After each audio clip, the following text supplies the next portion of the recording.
अध्याय 10. गरुडजी भगवंताला प्रश्न विचारत आहेत. भगवंता, ज्यावेळी मनुष्य मरण पावतो त्यावेळी त्याच्या अंत्यविधीपासून ते त्याच्या अस्थिविसर्जनापर्यंत कोणत्या कोणत्या क्रिया कराव्या जेणेकरून तो पितरलोकामध्ये जाईल किंवा त्याची या देहातून मुक्तता होईल, आणि या विधी जर चुकल्या तर तो जीवात्मा, तो प्रेतात्मा का त्याच्याच आप्तेष्टांना, स्वकीयांना खाली शांती लाभू देत नाही, त्याविषयीचा संपूर्ण वृत्तांत मला सांगा. त्यावेळी भगवंत म्हणतात, गरुडा, अंत्यविधीचं सर्वात मोठं पुण्य आहे. पुत्राचं जर सर्वात प्रथम कर्तव्य कोणतं असेल तर आपल्या पित्याची, आईची अंत्यविधी विधिशास्त्राप्रमाणे करावी. त्यांच्या नावे पुन्हा इतर कोणते दाने देण्यापेक्षा अंत्यविधीच व्यवस्थित विधीपूर्वक करावा, जेणेकरून त्यांची मुक्ती लाभेल, आणि त्यांना मुक्ती लाभली ते जर पितृलोकामध्ये गेले तरच त्यांच्या स्वकीयांना ते शांततेमध्ये जगू देतील. त्यावेळी भगवंत सांगतात, ज्यावेळी एखादा मनुष्य मरण पावतो, एखाद्याचे वडील किंवा आई मरण पावल्यानंतर त्यानं अत्यंत धीरानं, न घाबरता शांततेमध्ये राहावं. त्यांच्यासाठी रडू नये, धीरपूर्वक या विधी कराव्या. सर्वात प्रथम आई आणि वडिलांसाठी त्यांचं मरण झाल्यानंतर, ते मरण पावल्यानंतर सर्वात प्रथम एका पुत्राने मुंडन करावे. एका पुत्राचं आपल्या पित्याविषयी, आईविषयी सर्वात प्रथम कर्तव्य आहे सगळ्यांच्या शांतीसाठी मुंडन करावं.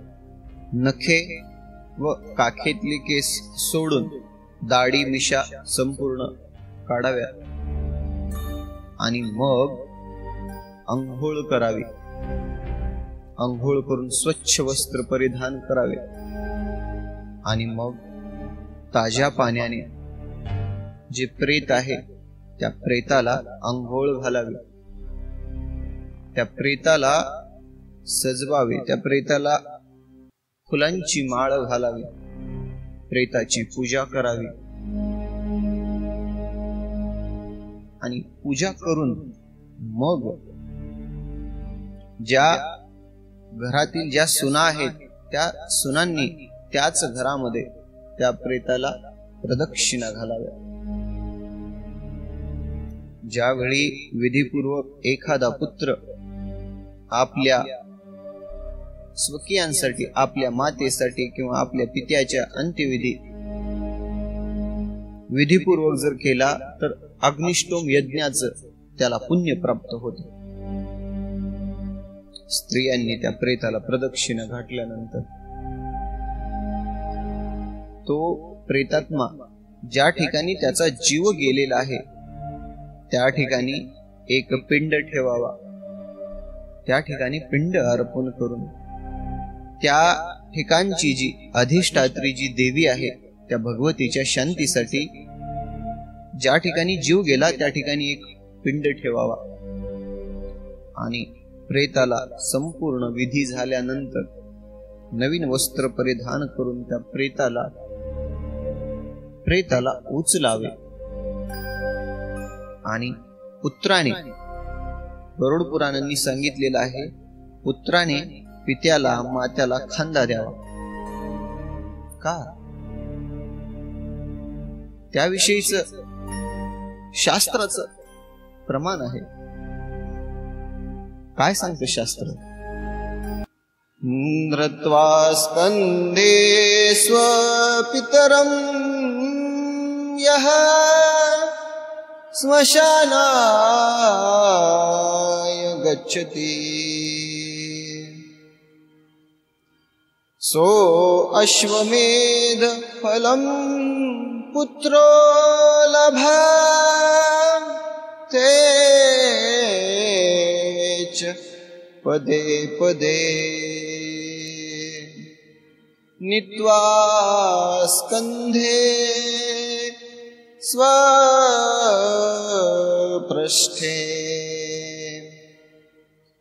कंसदाता तेन लालित्रः तदेव तदरुणान्मुच्यते मृतं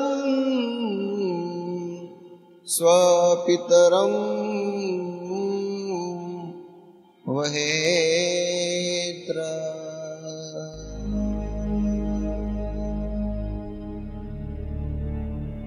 आयुष्यभर ज्या पित्याने आपल्या मुलासाठी कष्ट घेतले त्या मुलाचं कर्तव्य आहे अंतकाळी आपल्या पित्याला खांदा द्यावा।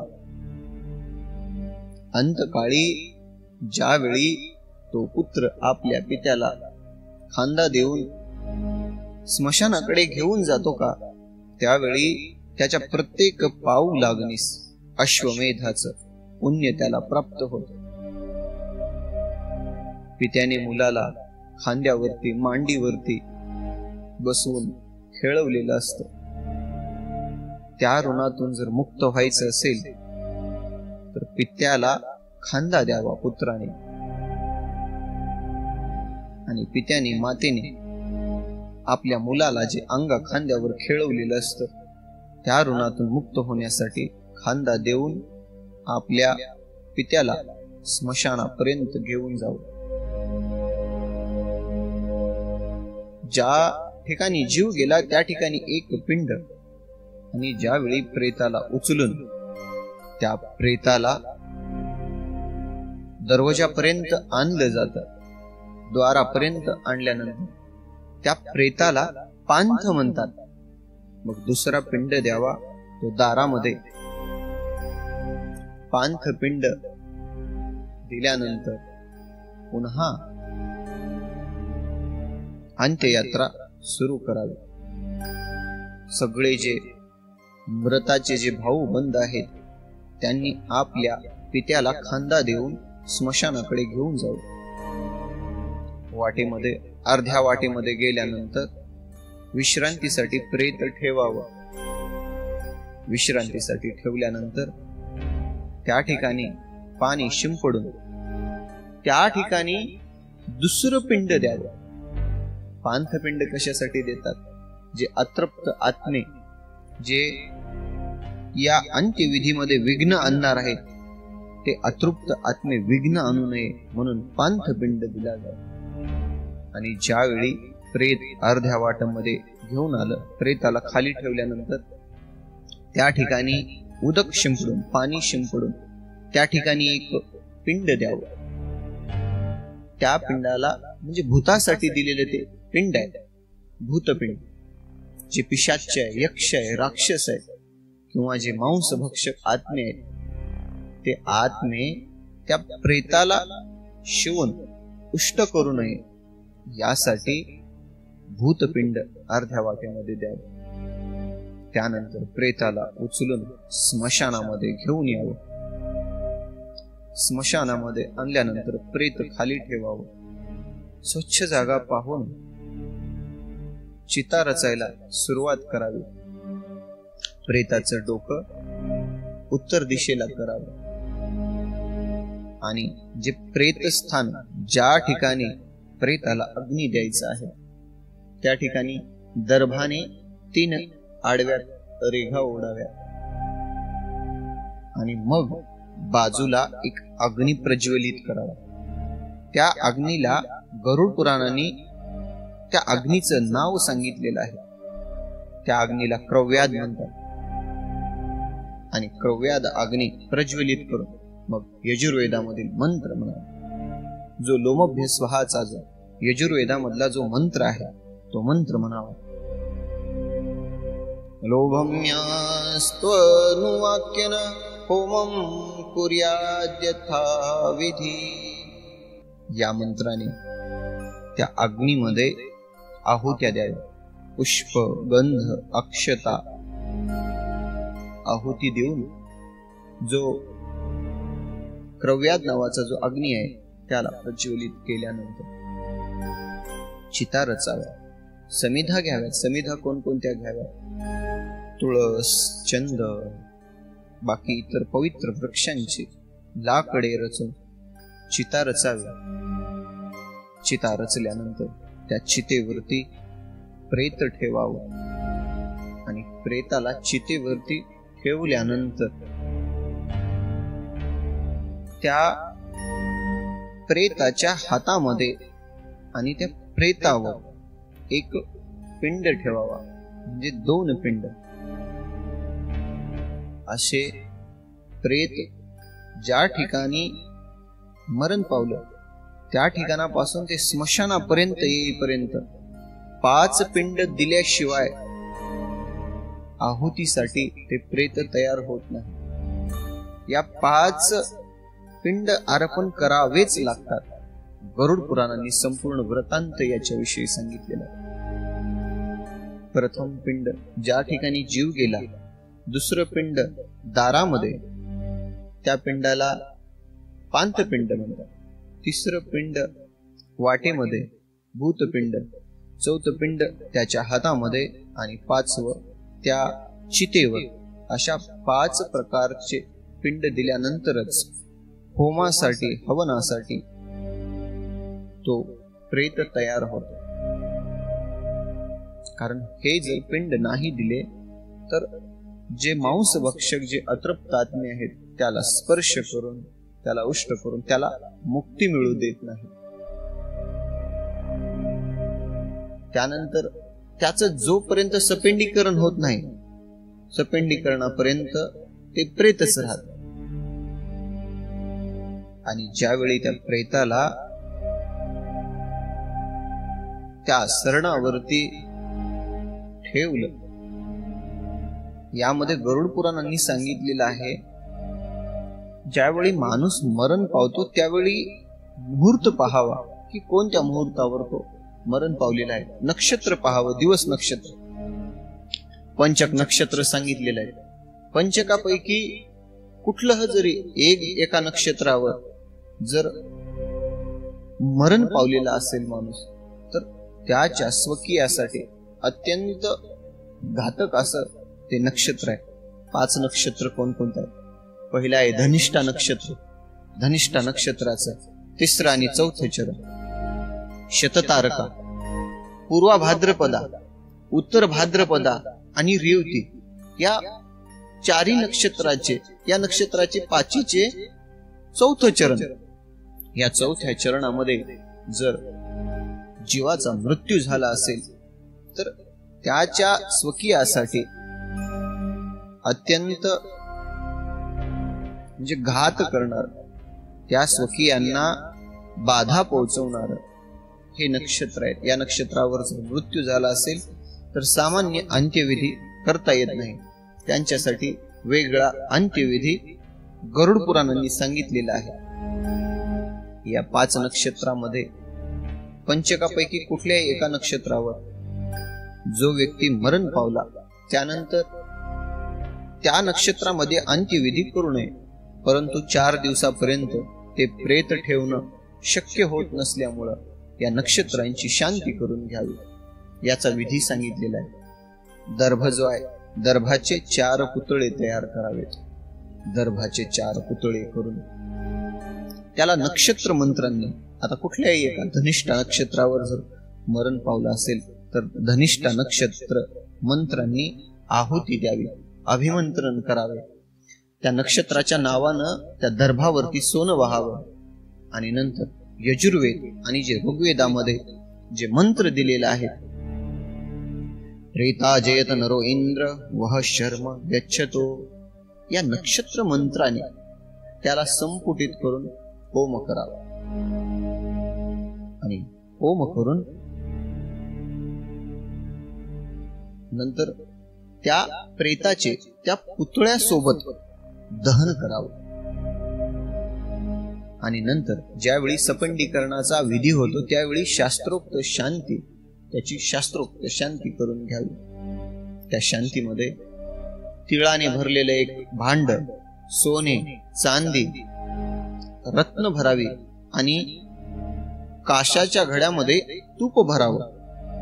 काशाच्या घड्यामध्ये तूप भरून सर्वच्या सर्व तो शास्त्रोक्त पद्धतीने सपेंडीकरणाच्या वेळी दान द्यावा.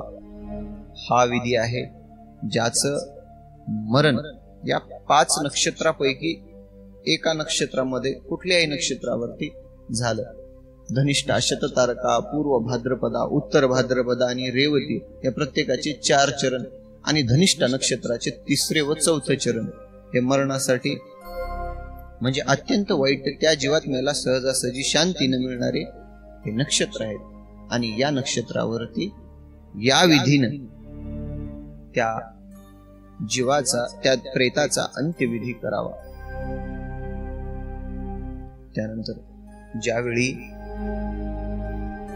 अग्नी प्रज्वलित केला, प्रव्याद प्रज्वलित केल्यानंतर प्रेताला त्या अग्नी सरणावरती ठेवल्यानंतर प्रव्याद अग्नीला हात जोडून अभिमंत्रित करावे. हे अग्निदेवता, तुम्ही तारक आणि तुम्हीच या जगाचे संहारक आहात, पालन पोषण करणारे तुम्ही आहात. या प्रेताला आपल्यामध्ये लीन करून स्वर्गाची प्राप्ती करून द्यावी. त्या क्रव्याद अग्नीला मनोभावे प्रार्थना करावी आणि गवताने त्या क्रव्याद अग्नीला पेटवून मग चितेला अग्नी द्यावा. चितेला अग्नी दिल्यानंतर ज्यावेळी प्रेत अर्ध जळालेलं असतं किंवा प्रेत पूर्ण जळालेलं असतं, त्याच्या मस्तकाचा भेद करावा. टाळूवरती मारून मस्तक भेद करावा. मस्तक भेद का करावा तर पितृलोक प्राप्त होण्यासाठी प्रेताचं मस्तक फोडावं. आणि जर सामान्य जीव असेल तर लाकडाने फोडावं आणि कुठला साधू संत असेल तर नारळाने मस्तक फोडावं. मस्तकाचा भेद करावा. मस्तकाचा भेद केल्यानंतरच त्या प्रेतात्म्याला पितृलोकाची प्राप्ती होते. आणि मग अर्धी चिता जळाल्यानंतर मध्ये तुपाची आहुती द्यावी. तीळ आणि तुपाची आहुती द्यावी. त्याचे मंत्र आहेत तुपाच्या आणि ह्याच्या आहुतीचे मंत्र. अस्मात्वमधी जातोसे त्वदयं जायतां पुनः असो स्वर्गाय लोकाय स्वहा जल तुपावक. आणि मंत्रामध्ये या आहुती देऊन तो जो जीवात्मा आहे त्या जीवात्म्याच्या शांतीसाठी भगवंताला प्रार्थना करावी आणि अग्निदेवताला प्रार्थना करून सांगावं, या प्रेताला, मरण पावलेल्या प्रेताला आपल्यामध्ये विलीन करून स्वर्ग लोकामध्ये घेऊन जावं. आता मरण पावल्यानंतर या विधीपर्यंत पुत्राने कसलंच रडू नये, परंतु ज्यावेळी तुपाची आहुती दिली आणि तिळाची आहुती दिली त्यावेळी जे मनामध्ये दुःख दाबून ठेवलेलं आहे मन मोकळं करावं आणि मग त्यावेळी रडून आपलं दुःख मोकळं करावं, जेणेकरून त्या आत्म्याला शांती लाभेल. पुत्रांनी आपले कर्तव्य, सर्व कर्तव्य व्यवस्थित पार पाडून जर हा विधी, अंत्यविधीचा जर विधी केला तर निश्चितच त्याच्या पित्याला, त्याच्या मातेला स्वर्ग प्राप्ती होईल. भगवंतांनी एवढा वर्णन करून हा विधी का वर्णन केलेला आहे त्यामागचं कारण जाणून घ्या. कारण एखादी आत्मा जर कुठले जर विधी करायचे जर राहून गेले तर तो प्रेतात्मा तसाच राहतो. त्याला पिंड जर नाही गेलं, त्याचा अंत्यविधी जर नाही केला गेला तर सुदैवासारखं मग प्रेतात्मा होऊन जंगलामध्ये फिरावं लागतं. बभ्रुवाहन राजाने सुदैवाच्या जो प्रेतात्मा होता त्या प्रेतात्म्यासाठी आहुत्या दिल्या, त्यानंतर तो त्या योनीमधून मुक्त झाला. त्यामुळे भगवंत सांगतात, ज्यावेळी प्रेतात्मा अतृप्त होतो किंवा आपले स्वर्गामधले पितर अतृप्त होतात, त्यांना पिंड मिळत नाही, त्यावेळी ते त्यांच्या नातवांना, त्यांच्या आप्तेष्टांना श्राप देतात. त्यामुळे मृतकासाठी अन्नदान जरूर करावे. चिता संपूर्ण या ठिकाणी शांत झाल्यानंतर घरी येते वेळी लिंबाची पानं चावत चावत, लिंबाची पानं खात खात मेलेल्या व्यक्तीच्या गुणाचं वर्णन करत करत घराकडे यावं. आणि यानंतर 3 दिवसापर्यंत ते जे मयत व्यक्ती आहे त्या मयत व्यक्तीसाठी एक छोटासा लोटा घ्यावा. छोट्याशा लोटीमध्ये दूध भरावं आणि एका लोटीमध्ये पाणी भरावं आणि 3 दिवसापर्यंत चौरस्त्यावर ठेवा किंवा स्मशानामध्ये ज्या ठिकाणी अंत्यविधी केलेला आहे त्या ठिकाणी ठेवावं. हे आहे. यानंतर ज्यावेळी अंत्यविधी करून सगळेजण घरी आले, घरी आल्यानंतर ज्या ठिकाणी जीव गेला त्या ठिकाणी दक्षिणेकडे मुख करून दक्षिणाभिमुख असलेली एक तेलाचा दिवा लावावा. तिळ मिश्रित पाण्याने तर्पण करावं आणि तो दिवा 12 दिवसानंतर 12 दिवसापर्यंत सतत प्रज्वलित राहिला पाहिजे, शांत नाही झाला पाहिजे. आणि 3 दिवस सलग दूध आणि छोट्याच्या लोटीमध्ये भरून, दूध आणि पाण्याची लोटी भरून ती आहुती आपल्या मृतकासाठी द्यावी.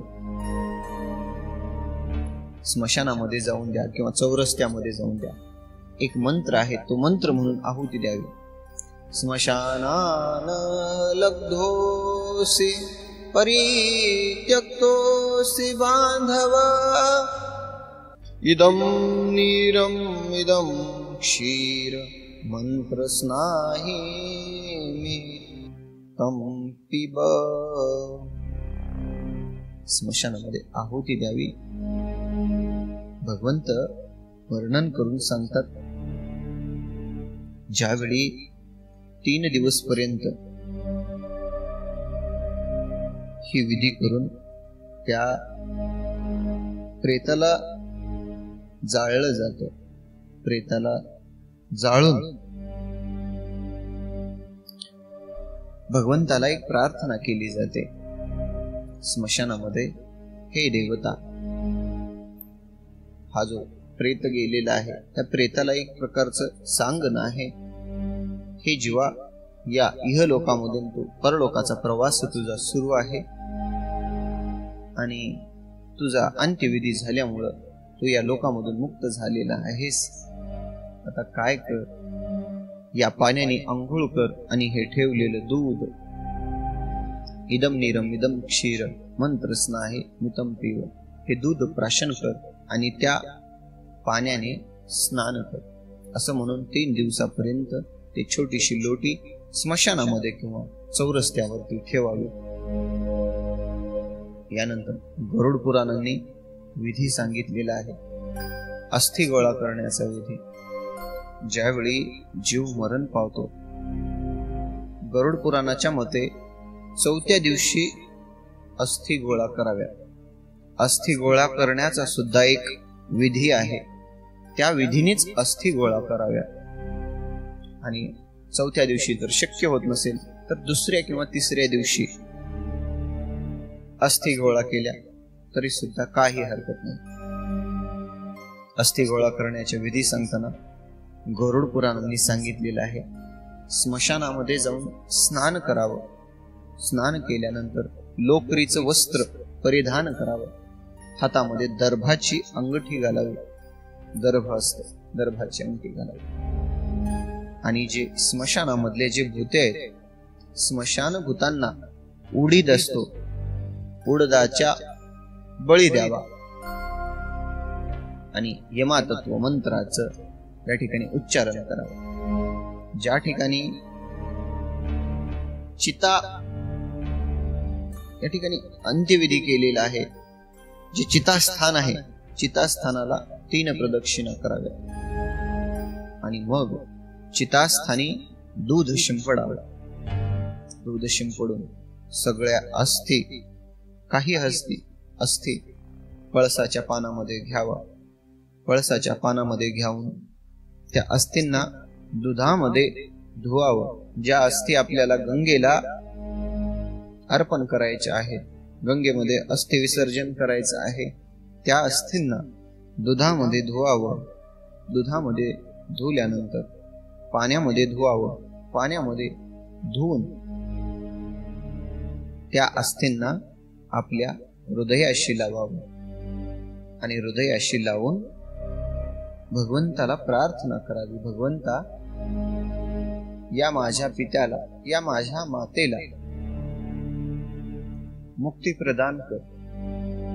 यांनी आयुष्यभर पुण्यकर्म केलेले आहेत, किंवा यांच्या हातून जर चुकून काही जर पापे घडलेली असतील तर यांना उदार अंतकरणाने भगवंता माफ कर.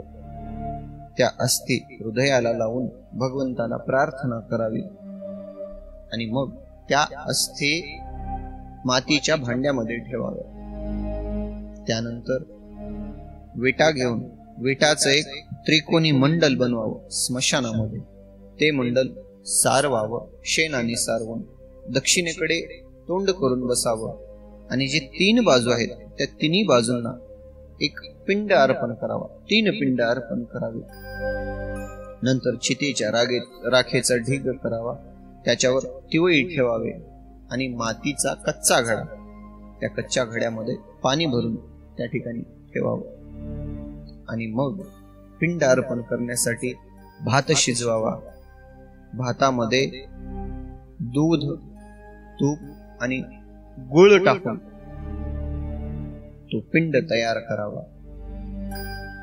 आणि त्यामध्ये सर्व या वस्तू मिसळून विधीनुसार प्रेताला बळी द्यावा.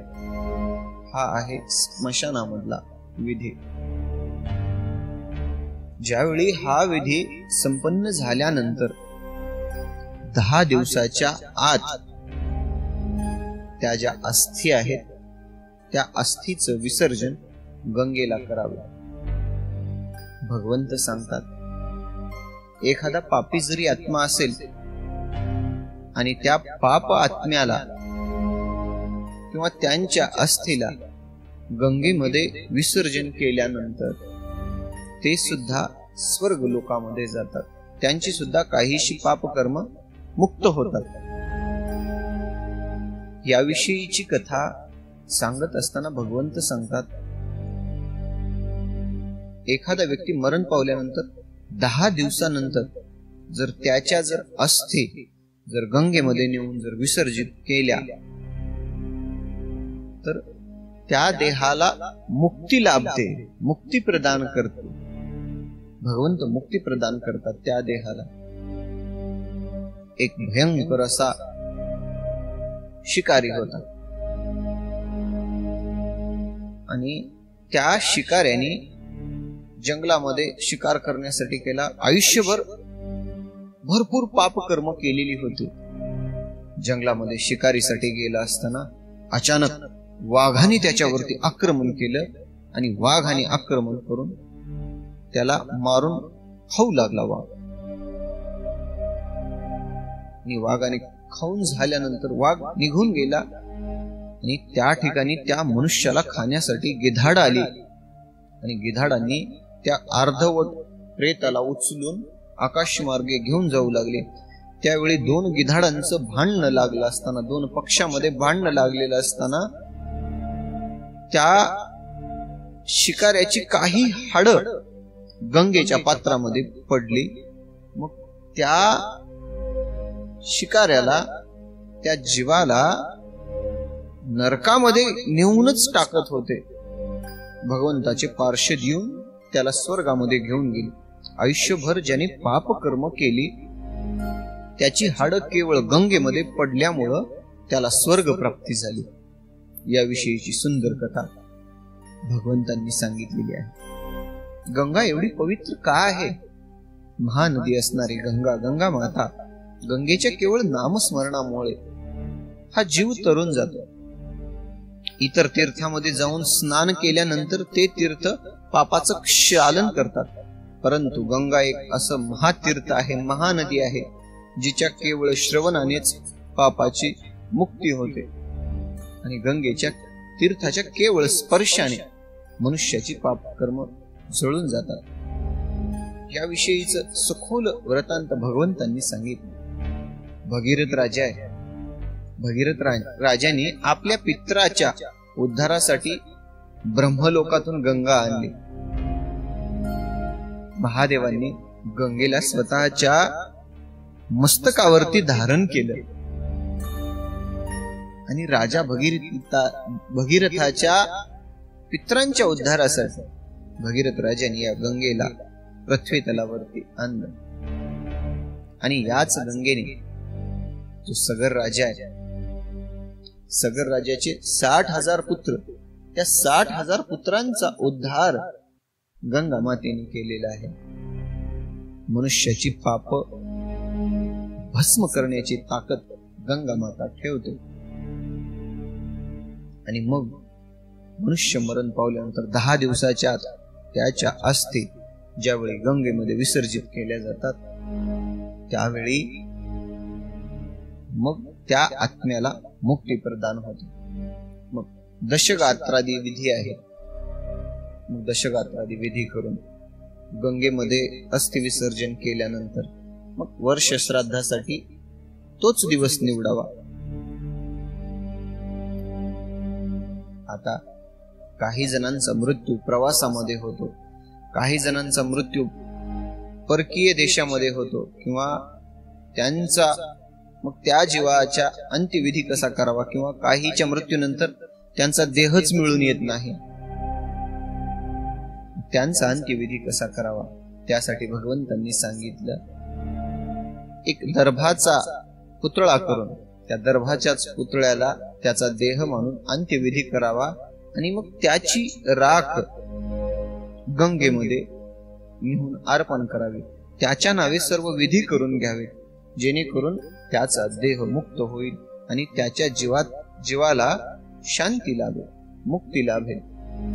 याविषयी भगवंत सांगतात. एखादी गरोदर स्त्री आहे आणि गरोदर स्त्री प्रसूतीच्या वेळी प्रसूत झाली नाही आणि ती जर मरण पावली तर भगवंत सांगतात तशा अवस्थेमध्ये मरण पावलेली स्त्री तिच्या पोटामधलं बाळ काढून घेऊन त्या सुद्धा बाळाचा अंत्यविधी करावा. याविषयीचा वृत्तांत भगवंतांनी सांगितलेला आहे. यानंतर काहींचा गर्भपात होतो. गर्भपात झालेल्या अंत्यविधीची काही गरज नसते, त्यांच्यासाठी काही क्रिया नसते. जे लहान बालक आहेत 27 महिन्यापर्यंतच्या बालकाला कुठल्या अंत्यविधीची गरज नाही. 27 महिन्याच्या अंत्यविधीनंतर मात्र 27 महिन्यानंतर एखादा जर बालक मरण पावला तर मात्र त्याचा अंत्यविधी करावा, त्याच्या दशक्रिया कराव्या. जो किशोर 1 ते 3 वर्षापर्यंत मरण पावलेला आहे, तो मरण पावल्यानंतर त्याच्याच वयाची मुलं जेवू घालावीत. कुमार अवस्थेमध्ये जे 3 ते 6 वर्षापर्यंत जे मुलं मरण पावलेली आहेत ते लहान वयाची असतात आणि लहान वयाची असल्यामुळं त्यांना कर्म अकर्म, कारण लहान बालक हे निष्पाप असतात, त्यांना कर्माच्या हा जो सिद्धांत आहे त्याविषयीचं काही ज्ञान नसतं, म्हणून त्यांच्या हातून घडलेली कर्म ही काही पाप कर्म नसतात, म्हणून त्यांना या विधींची काही गरज भासत नाही. परंतु 27 महिन्यापासूनच्या पुढच्या बालकांचा अंत्यविधी करावा. जे अगोदरचे लहान बालक आहेत, अगोदर मरण पावलेले किंवा काही कारणास्तव लहान बाळ जन्मल्या जर 2-4 महिन्यामध्ये 1 वर्षाच्या कालावधीमध्ये जर मरण पावलं तर त्याला जमिनीमध्ये पुरून फक्त त्याला 3 दिवसापर्यंत दूध अर्पण करावं, फक्त आणि फक्त दूध. त्याची अंत्यविधी करू नये, त्याला जमिनीमध्ये पुरावं आणि त्याच्यासाठी उदकुंभाचं दान द्यावं, उदकुंभाचं दान द्यावं. यानंतर जे संन्यासी आहेत, संन्यासाचे 6 प्रकार आहेत. 6 प्रकारच्या संन्यासासाठी अंत्यविधीची काही गरज नाही, भगवंतांनी सांगितलेलं आहे. परंतु एखादा पुत्र असेल, आता त्या पुत्राला जर करायचीच असेल तर श्राद्ध कर्म, तीर्थश्राद्ध किंवा गयाश्राद्ध तो पुत्र, संन्यासाचा पुत्र करू शकतो. आणि जे 4 प्रकारचे संन्यासी आहेत, हंस, परमहंस, कुटीचक आणि बहुदक, 4 प्रकारच्या संन्याशाला अंत्यविधी नाही करायचं. त्यांचा देह गेल्यानंतर त्या संन्याशाला गंगेमध्ये सोडून द्यावं, गंगेमध्ये त्यांना अर्पण करावं. त्यांना पिंड वगैरे दानाची गरज नसते. जे दंडक संन्यासी आहेत ते पिंड वगैरे मागत नाहीत. त्यासाठी भगवंतांनी हे सखोल ज्ञान या ग्रंथामध्ये वर्णन केलेलं आहे. ज्यावेळी एखादा पुत्र आपल्या पित्यासाठी, आपल्या मातेसाठी मनोभावाने अंत्यविधी करतो, त्या मुलाला तर पुण्य लाभतच, परंतु त्याच्या पितरांना सुद्धा शांती लाभते. भगवंतांनी 10वा अध्याय गरुडाला सांगितलेला आहे. 10वा अध्याय इथंच संपला. अध्यायाच्या शेवटी एक गोष्ट सांगावीशी वाटते. या कलियुगामध्ये अनेक लोक चिंताग्रस्त आहेत. घरामध्ये शांती लाभत नाही. घरामध्ये अनेक प्रकारचे दोष आहेत. त्यांना कळत नाही, मी एवढं सगळं करून घराला शांती का लाभत नाही. तर त्यासाठी पितरांचा दोष राहू नये. घरामध्ये जर अशांती असेल, घरामध्ये जर काही चांगलं होऊन येत जर नसेल, तर त्या घराला निश्चितच पितृदोष आहे.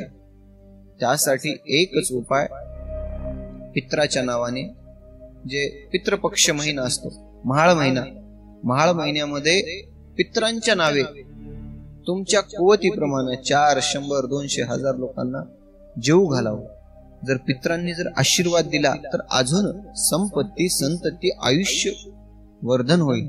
परंतु जर पितृदोष जर लागला तर खालच्या जीवांना ते सुखानं खाऊ देत नाहीत. कारण आयुष्यभर कष्ट करून ज्यांनी एवढं साम्राज्य तयार केलं, एवढी संपत्ती निर्माण केली, त्या पुत्रांना साधं पिंड सुद्धा अर्पण करत नाहीत पुत्र. मग त्यांना कसं शांत हे खाऊ देत. त्यासाठी ज्या मरणानंतरच्या ज्या क्रिया आहेत, अंत्यविधीच्या क्रिया, ज्या दशक्रिया आहेत, त्या पूर्ण कराव्यात व आपल्या पित्याच्या ऋणामधून मुक्त व्हावं. आपल्या पित्याला स्वतः खांदा द्यावा. 3 प्रकारचे ऋण मनुष्यावरती असतात. पहिलं ऋण भगवंताचं, ज्या भगवंतांनी एवढा सुंदर देह दिला त्या भगवंताचं ऋण मनुष्यावरती असतं. दुसरं ऋण ऋषींचं असतं आणि तिसरं ऋण या माता पित्यांचं असतं, पितरांचं असतं. माता पित्यांच्या ऋणामधून माणूस तर मुक्त होऊ शकत नाही, परंतु पित्याच्या आणि मातेच्या ऋणामधून त्यावेळी माणूस मुक्त होतो ज्यावेळी तो अंत्यवेळी त्यांना खांदा देतो. परंतु ज्यांना हे भाग्य लाभत नाही त्यांनी दशक्रिया विधी तरी मनोभावे करून घ्यावे. भगवंतांनी गुह्य ज्ञान गरुडाला सांगितलेलं आहे. पुढच्या अध्यायामध्ये जे 10 दिवसापर्यंत ज्या विधी केल्या जातात त्या विधीविषयीच संपूर्ण वृत्तांत सांगितलेला आहे. गरुड पुराण काय ऐकावं? गरुड पुराण श्रवण केल्याचा काय फायदा आहे? आपण ज्या मनुष्य मेल्यानंतर ज्या विधी करतो त्याच्यामध्ये अगोदर गुरु शिष्य परंपरेनुसार विधी चालत आलेल्या होत्या. गुरु शिष्याला सांगायचे, शिष्य पुढच्या शिष्यांना सांगायचे. परंतु ते हळूहळू लोक शास्त्रांचं श्रवण कमी केले, त्यामुळं हे ज्ञान कुठंतरी लोपत आहे. आणि या विधी चुकल्यामुळं त्या प्रेतात्म्याला मुक्ती मिळत नाही, आणि त्याला मुक्ती नाही मिळाल्यामुळं तो पुढच्या जीवांना त्रास देतो. त्यामुळं गरुड पुराण श्रवण करावं. गुह्य ज्ञान दिलेलं आहे. प्रत्येक पुत्राचं आपल्या माता पित्याविषयी अंतकाळी काय कर्तव्य आहे त्याविषयीचं सर्व वृत्तांत गरुड पुराण सांगतं. त्यासाठी गरुड पुराण श्रवण करावं. आणि गरुड पुराणाची ही कथा मोक्षदायक आहे. पापी सुद्धा जीवात्मा आहे. ज्या जीवात्म्याने ही कथा जर श्रवण केली का, अंत्यकाळी मरणाच्या वेळी सुद्धा जरी श्रवण केली तर मुक्ती प्रदान करणारी ही कथा आहे. मोक्ष प्रदान, मोक्षदायिनी आहे. त्यामुळं गरुड पुराण श्रवण करावं. रामकृष्ण हरी. आदेश. अध्यायाला लाईक करा, शेअर करा. अशाच प्रकारचं गुह्य ज्ञान प्राप्त करून घेण्यासाठी, चॅनल सोबत जोडून राहण्यासाठी चॅनलला सबस्क्राईब करा. रामकृष्ण.